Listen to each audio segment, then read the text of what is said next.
सो एक type, sir हाँ बोलो। सर वो बैच सो एक टाइप है उसमें कोप्लानर वेक्टर।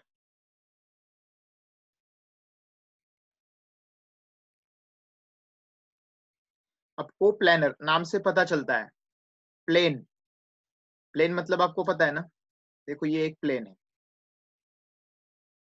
अब इस प्लेन के अंदर, यानी 2 डायमेंशनल प्लेन जिसको कि एक्स और वाई एक्सिस होते हैं, इसके अंदर जो भी वेक्टर्स होंगे ये एक वेक्टर है, ये दूसरा वेक्टर है, ये तीसरा वेक्टर है, दिस इज अनदर वेक्टर। ये सारे जो वेक्टर्स है ये सारे कोप्लानर है, मतलब एक ही प्लेन में है ना। तो हम क्या लिख सकते हैं, all vectors lying in one plane, है ना, all vectors lying in one plane. तो सारे के सारे वेक्टर जो एक प्लेन में बैठे हैं उनको कहते हैं कोप्लानर वेक्टर। ठीक है, जैसे हमने कल कोलिनियर देखा था। कोलिनियर का मतलब होता है एक लाइन में सब वेक्टर्स है कि नहीं, वैसे ये कोप्लानर वेक्टर्स। ओके, उसके बाद को इनिशियल वेक्टर भी हमने देखा था, है ना, को इनिशियल वेक्टर। तो उसी तरह से और एक वेक्टर है कॉन्करेंट वेक्टर।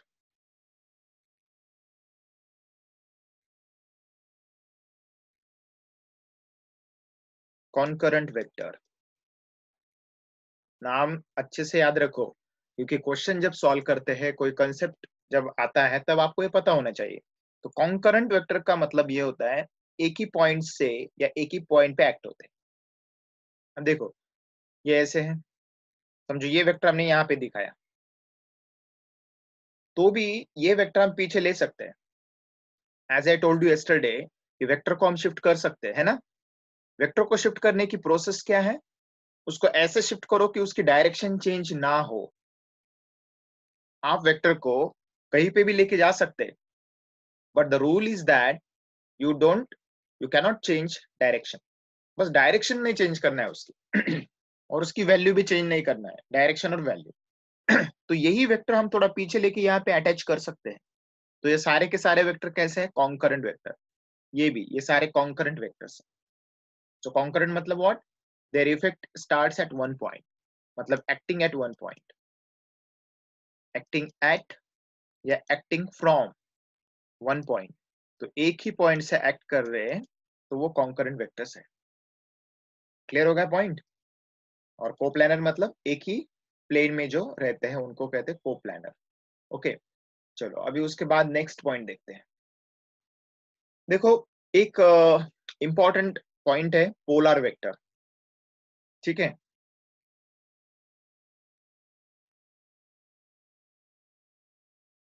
जो पोलर वेक्टर होते हैं ना उनको लीनियर डायरेक्शनल इफेक्ट होता है।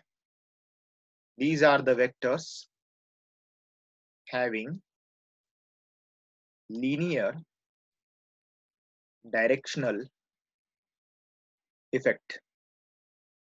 मींस जैसे कि फोर्स, अब फोर्स हमने ऐसा दिखाया, तो ये फोर्स को, इसकी एक लाइन ऑफ एक्शन होती है, लाइन ऑफ एक्शन। तो ये लाइन ऑफ एक्शन आप कितना भी लंबा निकाल सकते हैं। तो ये फोर्स हर पॉइंट पे एक्ट होता है। ठीक है, तो ध्यान में रखो, फोर्स एक्ट होता है तो उसकी एक लाइन ऑफ एक्शन भी रहती है, तो हम उसको लाइन ऑफ एक्शन भी कह सकते हैं। तो जिन क्वांटिटीज की लाइन ऑफ एक्शन होती है ना उनको कहते हैं पोलर वेक्टर्स। मतलब ये ऐसा कह सकते हैं कि एक लाइन दिखा दी है तो भी पूरे लाइन में एक्शन में रहते ही। ठीक है, जैसे कि कोई ट्रेन चल रही है, इट हैज मल्टीपल वैगन्स, बहुत सारे वैगन्स है उसको, लेकिन फोर्स, इंजन का फोर्स, जो इंजन है, यहाँ पर इंजन है सपोज, और जो इंजन है वो इंजन का फोर्स यहाँ पर है, तो ये फोर्स सब पे लग रहा है ना, है कि नहीं। इंजन जो फोर्स लगाता है that force is automatically applicable to all the wagons.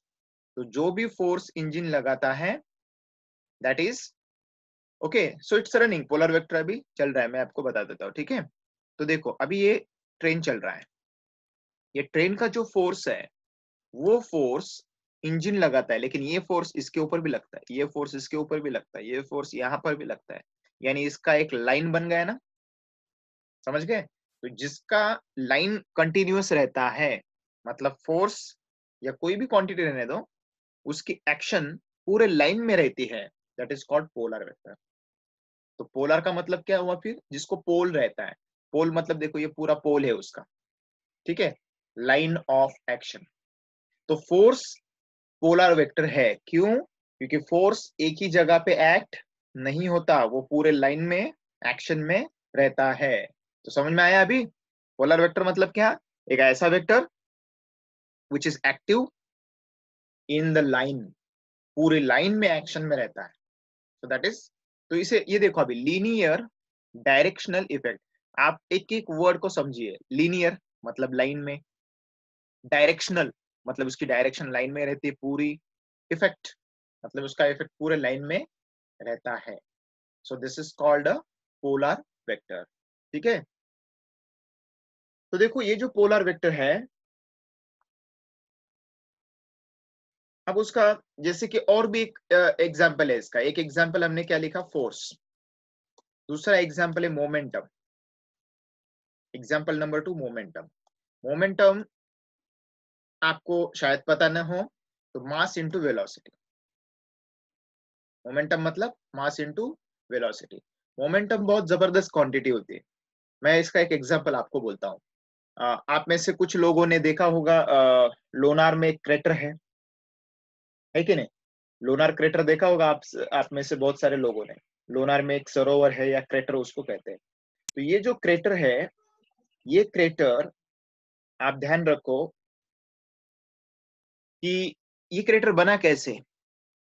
कोई एस्टेरॉयड आया आसमान से, वो अपने अर्थ पर गिर गया, इतना फास्ट था, मतलब इतनी वेलोसिटी ज्यादा थी और उतना मास उसका ज्यादा था कि दोनों का इफेक्ट यानी मोमेंटम बहुत ही ज्यादा था उसका। और ये एकदम फास्ट यहाँ पे गिरने से यहाँ पे एक गड्ढा बन गया, है कि नहीं? तो यहाँ पे एक गड्ढा बन गया और उससे ही बन गया वो क्रेटर। क्रेटर मतलब जो हम जिसमें अभी पानी है, आपने देखा होगा Lonar crater. Yes sir. Yes. तो लोनार क्रेटर ऐसे बना है और ज्यादा पुराना नहीं है। It is only nearly 60,000 years ago. 60,000 साल उतना कुछ ज्यादा नहीं होता है एस्ट्रोनॉमिकल फैक्ट्स के लिए, है ना? तो ऐसा एक लोनार में बना और साथ ही साथ दूसरा यूरोप में बना, एक ही टाइम बना। एक ही पत्थर टूट के एक यहाँ पे गिरा, दूसरा वहां पे गिरा, तो क्या कितना ज्यादा होगा मोमेंटम, याद करो। इसकी वेलोसिटी अप्रोक्सीमेटली 10 नियरली 10 किलोमीटर पर सेकेंड थी।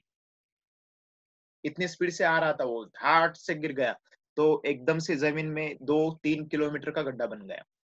समझ गए मोमेंटम की पावर? तो मोमेंटम भी पोलर वेक्टर है। देखो उसके लाइन ऑफ एक्शन जैसे आ रहा है तो पूरे लाइन में उसका फोर्स रहता है। तो ये है पोलर वेक्टर, ठीक है। सो याद रखो क्वांटिटीज। जिन लोगों ने मेजरमेंट चैप्टर नहीं किया, अभी मेजरमेंट आप ऐप पे करोगे ना, तो मोमेंटम वगैरह सारे क्वांटिटीज उसमें रहेंगे। कोई टेंशन की बात नहीं, फर्स्ट चैप्टर का पूरे कंसेप्ट उसमें रहेंगे। आपका एक भी पॉइंट छूटने नहीं दूंगा मैं, ठीक है। बस आपको वो ऐप डाउनलोड करके देखना है। मैं जैसा बोलता हूँ, डायरेक्शन देता हूँ, उस तरह से आपको देखना है, ठीक है। चलो, अभी पोलर वेक्टर हो गया। अभी और एक बहुत इंपॉर्टेंट वेक्टर, इंटरेस्टिंग वेक्टर है एक्सियल वेक्टर्स। बहुत ही मस्त वेक्टर है एक्सियल वेक्टर।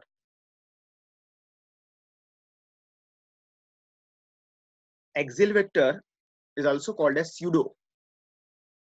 इसमें पी साइलेंट होता है, पी स्यूडो नहीं कहना उसको, स्यूडो, SEUDO।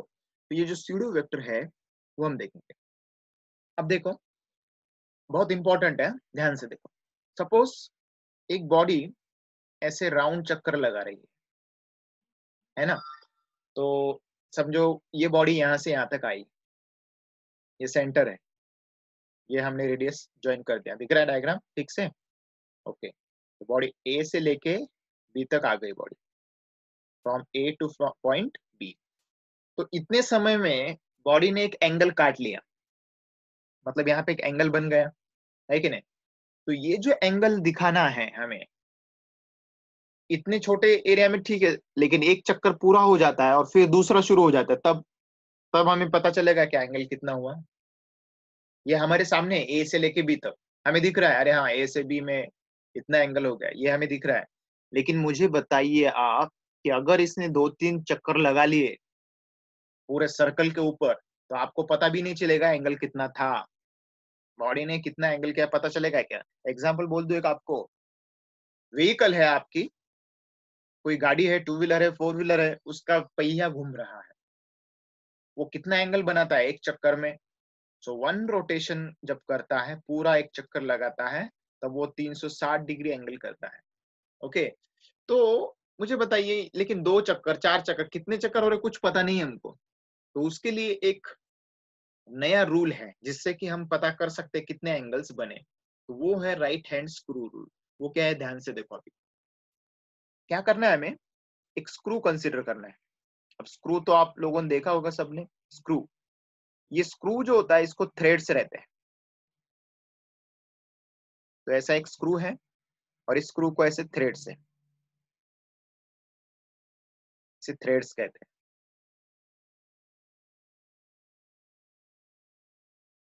ठीक है, अब ये स्क्रू, हमने समझो बॉडी जैसे घूम रही, बॉडी ए से बी की तरफ घूम रही है ना, तो इसको भी ऐसे ही घुमाइए, तो वेक्टर कहाँ पे जाएगा वो हमें पता चलेगा।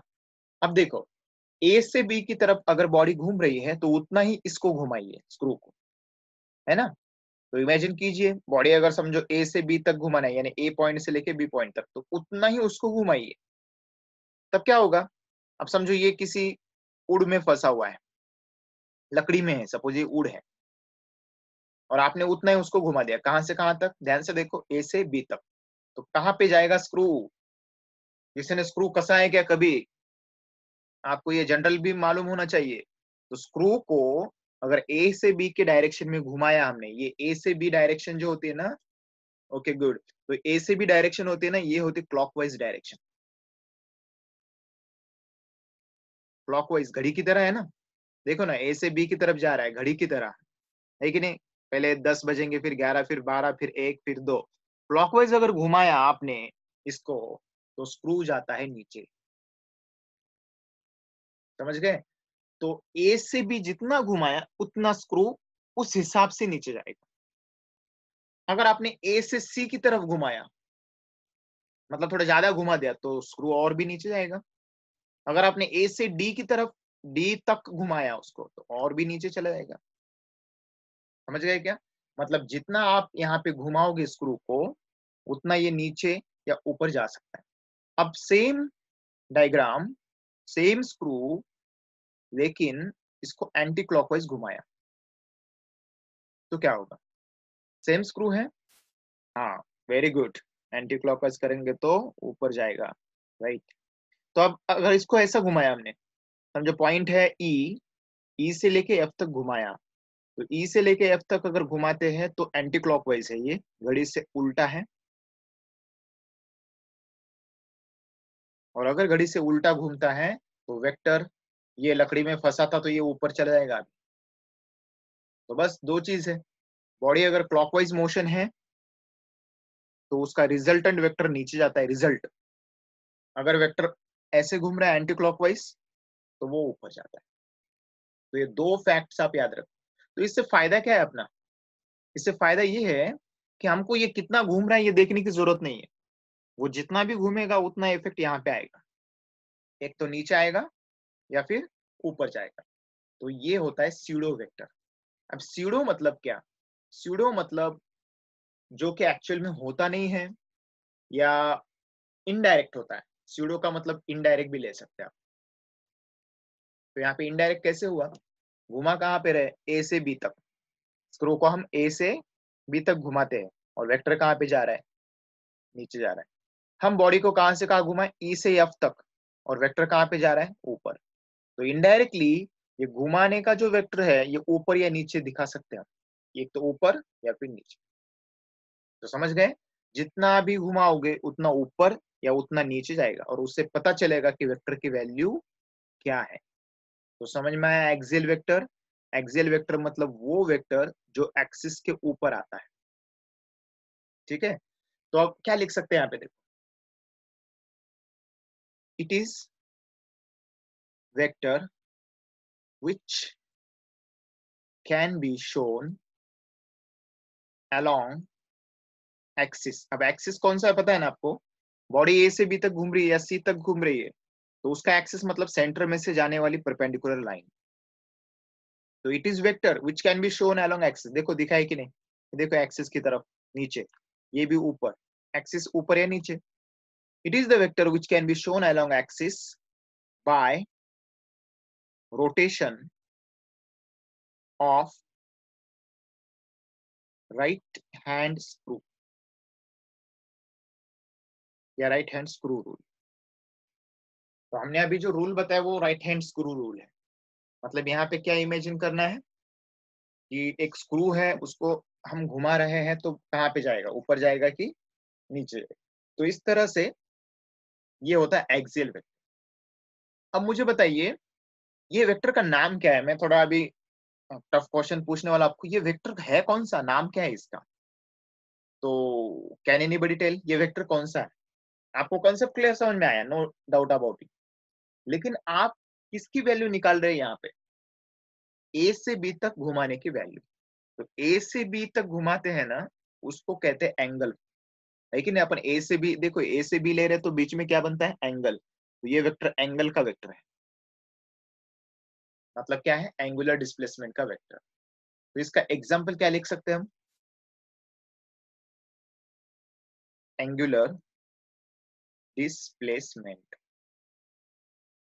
ठीक है, तो अभी मैं थोड़ा रिवाइज करवा देता हूं इसको, ध्यान से देखो। पहली चीज, एक्सियल स्यूडो मतलब क्या, इनडायरेक्ट वेक्टर होता है।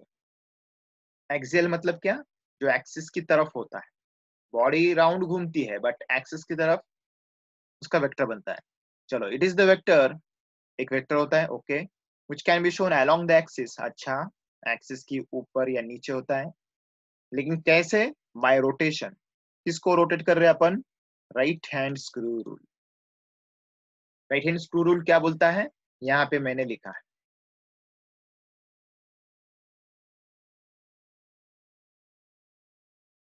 ये राइट हैंड स्क्रू रूल के लिए डायग्राम्स, मस्त सिस्टमेटिक डायग्राम्स यहाँ पे दिए हैं। वो डायग्राम्स भी आपको देखने, तो डायग्राम्स देख लो। क्या है डायग्राम में? अगर स्क्रू को क्लॉकवाइज घुमाया तो वेक्टर नीचे जाता है, motion clockwise then vector down, anti clockwise, motion anti clockwise then, तब वेक्टर कहाँ पे होता है? ऊपर होता है। तो समझ में आया ये? अप, एंटी क्लॉकवाइज के लिए अप, क्लॉकवाइज के लिए डाउन। ठीक है, क्लॉकवाइज के लिए डाउन, CD, क्लॉकवाइज के लिए डाउन। ऐसे कुछ ट्रिक्स बनाते हैं हम धीरे धीरे, वो आपको समझ में रहता है। फिर क्लॉकवाइज मोशन है तो वेक्टर कहाँ पे जाता है? डाउन जाता है। और एंटी क्लॉकवाइज के लिए कहाँ पे जाता है? Up, AU। ठीक है, अप। ऑल राइट देन, तो फिर हम जितना घुमाते उतना थीटा या एंगल बनता है वहां पर, वो एंगल हमें इससे पता चलता है। अब देखो ना, 2 चक्कर अगर लगा ले पूरे तो ये 2 मिलीमीटर नीचे जाएगा, ऐसे समझो। तो 4 चक्कर लगा दिए हमने स्क्रू के तो 4 mm नीचे जाएगा। तो हमें स्क्रू कितना घूम रहा है देखने की जरूरत नहीं है, हमें सिर्फ ये देखना है कि वेक्टर नीचे कितना गया या फिर ऊपर कितना गया। ठीक है, तो एक्सियल वेक्टर अच्छे से याद रखो। Now see next. तो देखो ये एक्सियल वेक्टर जो है, उसके बाद एक पॉइंट है, इंपॉर्टेंट पॉइंट है। देखो एक वेक्टर ऐसा भी होता है, zero vector. It is also called as null vector. ठीक है, जीरो वेक्टर या null vector. Next point, zero vector oblique null vector. तो नाम से ही पता चलता है ये क्या वेक्टर है। तो बताइए जीरो वेक्टर मतलब क्या? जिसकी वैल्यू जीरो है, वेक्टर हैविंग जीरो वैल्यू। ठीक है, जैसे कि समझो, देखो आप, हाँ यहाँ पे एक क्वेश्चन छोटा सा। 5 न्यूटन का फोर्स है, एक गाड़ी है, उसको धक्का देना है, और 2 होशियार लोग वहां पे आ गए। एक 5 न्यूटन इधर से लगा रहा है, दूसरा 5 न्यूटन इधर से लगा रहा है। So these two brilliant peoples, what they are doing, they are applying the force in opposite directions, which is exactly equal. So ultimately, what will be the effect? Effect कुछ भी नहीं होगा। ये 5 न्यूटन इधर से, 5 न्यूटन लेफ्ट से, 5 Newton right से, तो इसका इफेक्ट होगा 0। तो यहाँ पे नेट फोर्स दोनों का मिलाकर फोर्स कितना होगा? 0। तो ये हो गया इसका नल वेक्टर। समझ में आया? The vector having the 0 value is called the null vector. अच्छा, उसके बाद एक पॉइंट है यूनिट वेक्टर। बहुत ही इंपॉर्टेंट पॉइंट है, इसके बेस पे क्वेश्चंस भी करने हैं।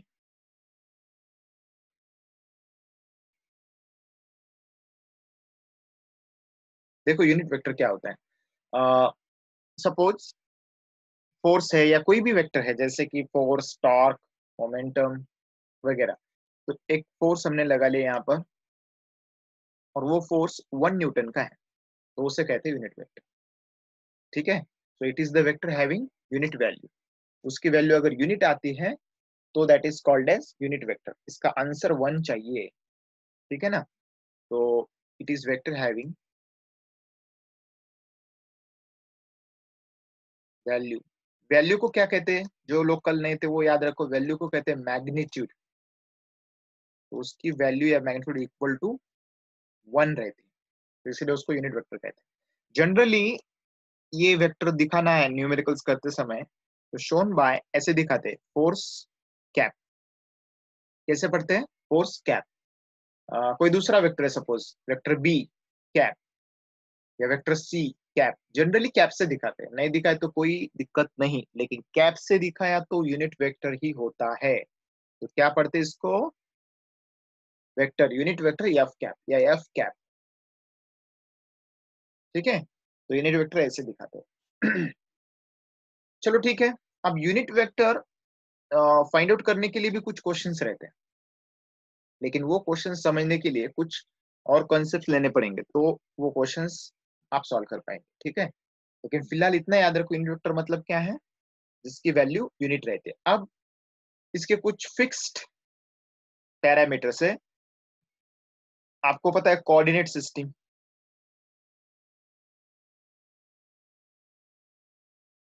अब ये कोऑर्डिनेट सिस्टम क्या होती है? यहाँ पे एक्स एक्सिस लेंगे, वाई एक्सिस लेंगे इधर, और यहाँ पे एक्स एक्सिस लेंगे, और इसके बीच में कोई भी पॉइंट हम दिखा सकते हैं। तो ये कोऑर्डिनेट सिस्टम है। कोऑर्डिनेट सिस्टम तीसरा भी एक एक्सिस होता है, आपको पता है वो जेड एक्सिस होता है। ठीक है, अब ये ध्यान से इंपॉर्टेंट पॉइंट है, एक्स वाई जेड जो है ना, एक्स की तरफ, ये एक्स तो बहुत बड़ा वेक्टर है, इन्फिनिटी तक चलेगा। तो यहाँ पे अगर आपने यूनिट वेक्टर लगाया एक, मतलब एक छोटा वेक्टर आपको दिखाना है, लेकिन कौन सा? यूनिट वाला। यूनिट वेक्टर मतलब इसकी वैल्यू कितनी होनी चाहिए? 1। 1 मीटर या 1 सेंटीमीटर, कुछ भी, या 1 किलोमीटर। तो ये एक यूनिट वेक्टर यहाँ पे लगाया हम, उसको एरो दिखा देते हैं। इस वेक्टर को आई से दिखाते हैं, आई कैप। क्या दिखाते हैं? आई कैप। एक्स एक्सिस की तरफ जो भी यूनिट वेक्टर रहता है ना, उसको आई कैप से दिखाते हैं। वाई की तरफ जो भी वेक्टर रहता है उसको जे कैप से दिखाते हैं। कैसे? जे कैप। और इधर जो भी वेक्टर रहता है उसको दिखाते हैं के कैप से। समझ गए क्या? तो आई जे के क्या होते हैं? Unit vectors. तो क्या लिखूं मैं यहाँ पे? I J K are unit vectors किस डायरेक्शन में? अलोंग डायरेक्शन ऑफ कौन से axis? X, Y, comma Z axis respectively. ठीक है, एक्सिस प्लूरल फॉर्म, एक्सिस लिखे तो single form A X I S. तो समझ गए ना? आई किसके डायरेक्शन में है? एक्स के डायरेक्शन में, याद रखना है, बहुत ही काम में आएगा। जे वाई के डायरेक्शन में होता है, के जेड के डायरेक्शन में होता है। समझ में आया अभी? आई जे के। चलो आई जे के आप अपना बोलो, आई J K X Y Z. ठीक है, I J K X Y Z, I J K along X Y Z. Sequence है ना, I J K X Y Z. So alright, ये कोऑर्डिनेट सिस्टम में भी ये यूनिट वेक्टर यूज करने हैं, बहुत ही काम में आने वाला है। ठीक है, कोऑर्डिनेट सिस्टम में। चलो ठीक है, अभी थोड़ा आगे चलते हैं और एक एक कंसेप्ट कवर कर लेते हैं। ये कोऑर्डिनेट सिस्टम के बाद हमें अभी क्या करना है, कुछ लॉज देखने, वो लॉ यूज करके हम कुछ प्रॉब्लम सॉल्व करने वाले। मतलब कल के लेक्चर में तो न्यूमेरिकल सॉल्व करना है, ठीक है, जैसे एग्जाम में आते हैं उस टाइप के न्यूमेरिकल्स। उसके लिए कुछ कंसेप्ट अभी समझ के लेने पड़ेंगे। देखो, एक लॉ है वेक्टर को ऐड करने के लिए। तो फिलहाल हम देखेंगे यहाँ पे addition and subtraction of vector.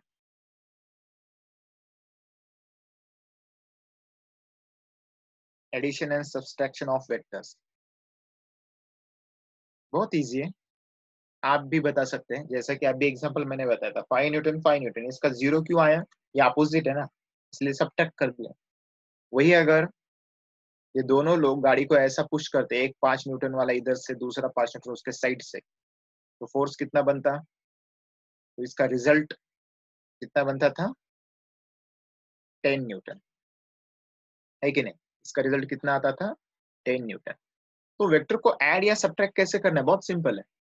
अगर वो सेम लाइन में है, देखो ऐसे समझे, वेक्टर ए है और ये वेक्टर बी है, तो इनको अगर ऐड करें तो ए प्लस बी कर सकते हैं हम डायरेक्ट। एग्जाम्पल, ये 7 न्यूटन का फोर्स लगाया प्लस उसी डायरेक्शन में 8 न्यूटन का लगाया, तो इसका आंसर 15 न्यूटन का आना चाहिए, सेम डायरेक्शन में है। तो अगर ये समझो 4 न्यूटन का फोर्स है और ये 10 न्यूटन का है, तो भी इसे ऐड कर सकते हैं हम, 14 न्यूटन। ऐसा क्यों, आपको पता है ना, ये दोनों पैरेलल वेक्टर्स है। ये वेक्टर 10 न्यूटन आप इधर भी शिफ्ट कर सकते हैं, मैंने अभी रूल क्या बताया था आपको, वेक्टर शिफ्ट कर सकते हैं, लेकिन क्या रूल है, you don't change the direction or don't change the value, so you can shift it parallelly, आप इसको ऊपर लेके जा सकते हैं। तो कितना बनेगा, 4 Newton plus 10 Newton, so that should be 14 Newton. तो समझ गए, ये एडिशन के 3 एग्जांपल्स। अब सब्ट्रैक्शन के देखते हैं। समझो एक वेक्टर यहां से आया 15। अब देखो मैं हम क्या करेंगे, वेक्टर अलग अलग लेंगे। एग्जांपल ये न्यूटन फोर्स का था ना, हम एक्सेलरेशन का लेंगे। तो 15 मीटर पर सेकेंड स्क्वायर का एक्सेलरेशन था। एक्सेलरेशन भी एक वेक्टर है, एक्सेलरेशन को भी डायरेक्शन होती है। आपने अगर कोई चीज ऊपर फेंक दी आसमान में, तो नीचे ही क्यों आती है, क्योंकि एक्सेलरेशन की डायरेक्शन अर्थ के सेंटर की तरफ होती है। तो किसी भी प्लेनेट के नजदीक कोई अगर ऑब्जेक्ट आता है तो वो सेंटर की तरफ ही जाता है। तो एक्सेलरेशन को भी डायरेक्शन है, जिसको डायरेक्शन है और वैल्यू है, that is a vector. So acceleration is also ultimately a vector. तो यहाँ पे हमने जो लिखा था 4 न्यूटन 10 न्यूटन, ये क्या है, फोर्स, न्यूटन में फोर्स। ओके, और एक फोर्स, एक एक्सेलरेशन इधर से आ रहा है, वो है 3 मीटर पर सेकेंड स्क्वायर। तो इसका रिजल्ट जो आएगा ना, वो रिजल्ट होगा, देखो 15 इधर से, 3 इधर से, 15 माइनस 3, तो कितना आ जाएगा, 12। समझ गए क्या, ये अपोजिट है तो सब्ट्रैक्ट करना है, मतलब इफेक्ट कितना आएगा, 15 माइनस 3 इक्वल टू 12। तो इसका आंसर इस डायरेक्शन में ही आएगा। जो बड़ा वेक्टर होता है उसकी डायरेक्शन लेना। तो सिंपली मैं आपको क्या बताऊं कि वेक्टर अगर अपोजिट है, when direction opposite comma, then vector को क्या करना है, सब्ट्रैक्ट वेक्टर, वेक्टर की वैल्यू को सब्ट्रैक्ट करना है। So subtract vector magnitude and give direction of big vector. जो उन दोनों में से बड़ा वेक्टर रहेगा ना, उसकी वैल्यू दे देना। तो ये है addition and subtraction of vector. लेकिन एडिशन सब्ट्रैक्शन सिर्फ इतना ही नहीं है, उसको और हमें बढ़ाना है और दूसरे लेवल तक लेके जाना है। सो फिलहाल इतना याद रखिए, addition and subtraction of vector. Okay, so देखो अभी एक पॉइंट, छोटा सा पॉइंट कवर कर लेते हैं। एक ट्रायंगल लॉ है,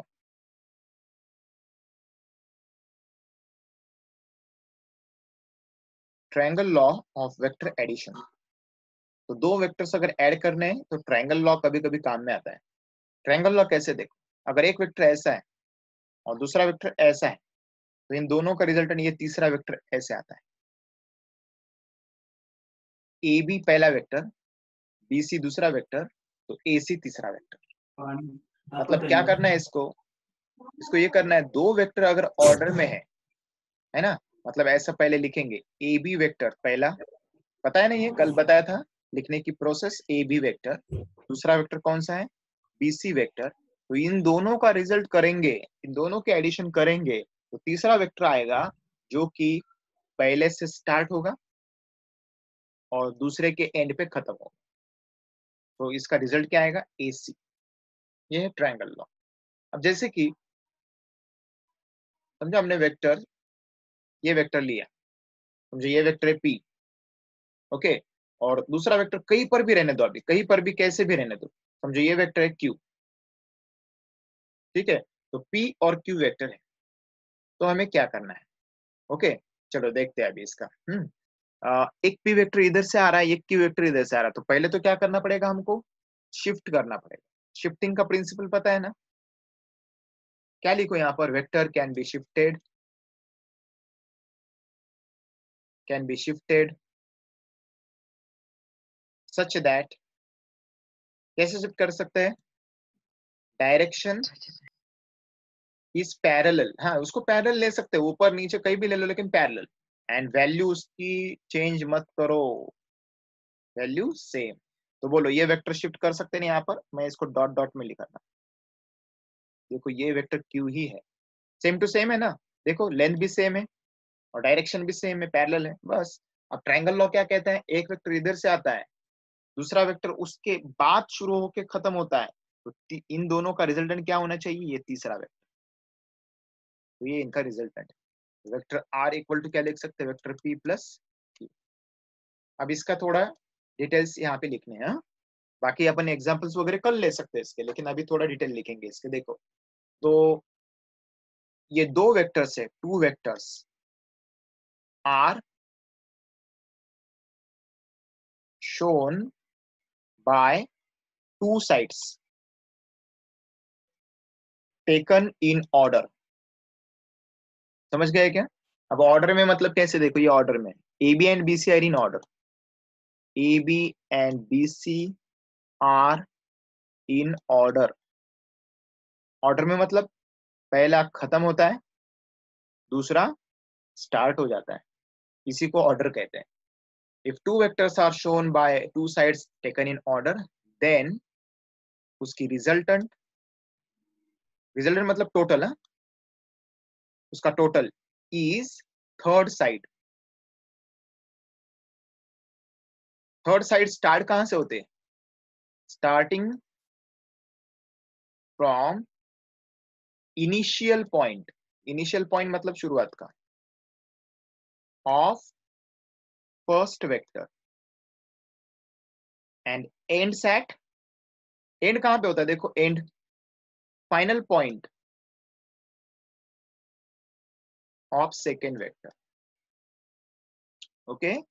सो I will revise this part in tomorrow lecture also.